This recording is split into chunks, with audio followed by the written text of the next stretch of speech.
Hello and welcome on this new video. Don't forget to like, share, subscribe so you can have a notification whenever I upload a new video. Here I'm going to talk about a data set that has to do with Cranberry. It's called Cranberry data set, right? It's another marketing data here. This file contain data, quarterly data, for each quarter from 2016 to 2011. Clearly you can see it here, right? The years 2016 up to 2011, and he's detailing here the pound of cranberry sold, by a small grocery store. So you also see here, the prices, the unit sold, the competitor's price, and the price that the store actually set, for its own customers, right? So, and prices are being compared here, with the competitor's price. um Plug my battery here.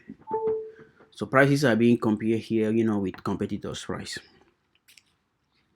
So let's look here into we want to look at here, look at the trend, the seasonality, in the data, because we have quarterly data anyway. Year, it varies based on year quarter. So we can look at the trend of the data, the seasonality, and some other few, analytics that you can, actually run, with Excel. So the first thing we want to look here is to display the seasonality, of cranberry sales. And to do that, we need to use the quarter, because seasons, like first quarter, second, third, and so on. So we will use actually the quarter and then the sum of sales, right? Based on the unit sales, and then if we look at the seasonality, right? Let's jump right into it.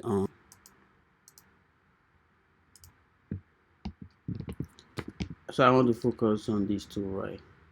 The quarter and then the unit sold. Okay, yeah, I want to look at the sum. Great. So let's remove the blank space in here. We are not interested on it. Okay, cool. Now the next thing that we want to do when we have, this quarterly data and the unit sold, is to insert a pivot chart, right? And then look at the seasonality. Clearly from this pivot chart, let me make it bigger. Clearly you can see that, on the fourth quarter, the sales, are much higher on the fourth quarter than any other quarter. Literally on the first three quarter we have approximately, the same level of sales, which is up close to 3,000 units, right? But on the fourth quarter it jumps. Okay, we are, close to 4,500, 4,500. That's what we can say here, about the seasonality.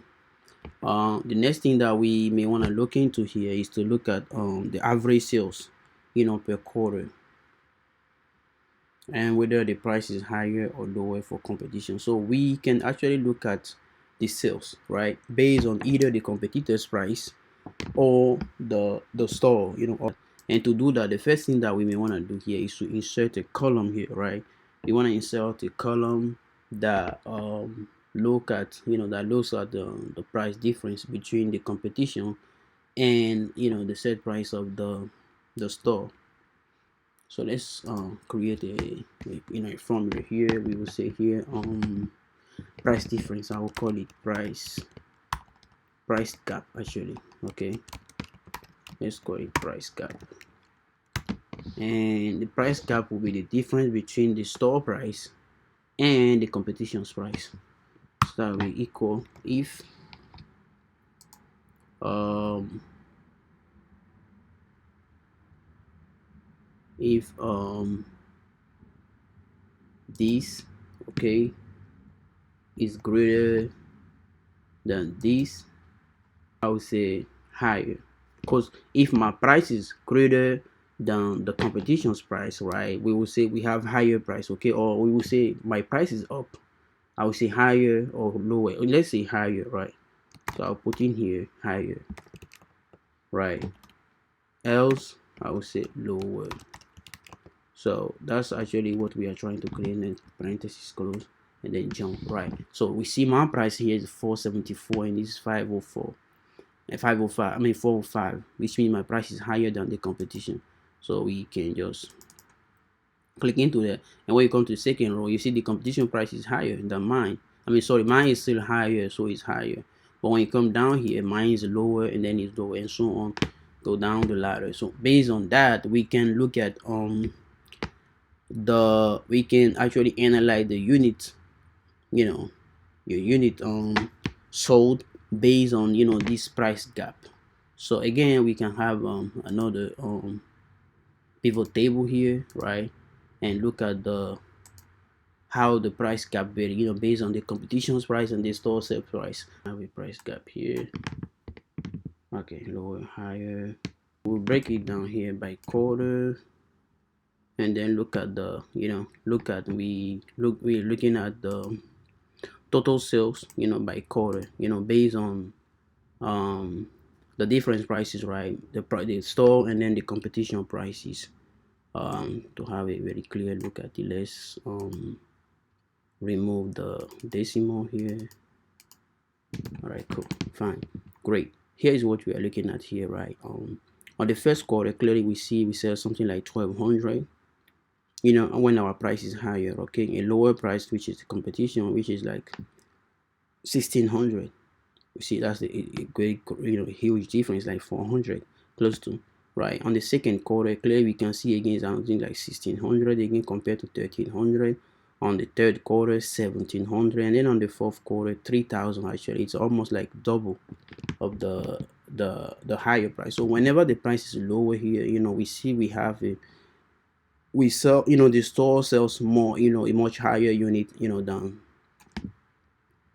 when the price is higher. So the competition price here, you know, whenever the competition set a lower price, you know, the sales, you know, goes up as opposed to the store set price. So in any case, we clearly see here that a higher price, you know, a lower price yield to much higher sales, you know, than the higher prices. So that's just the conclusion on this one.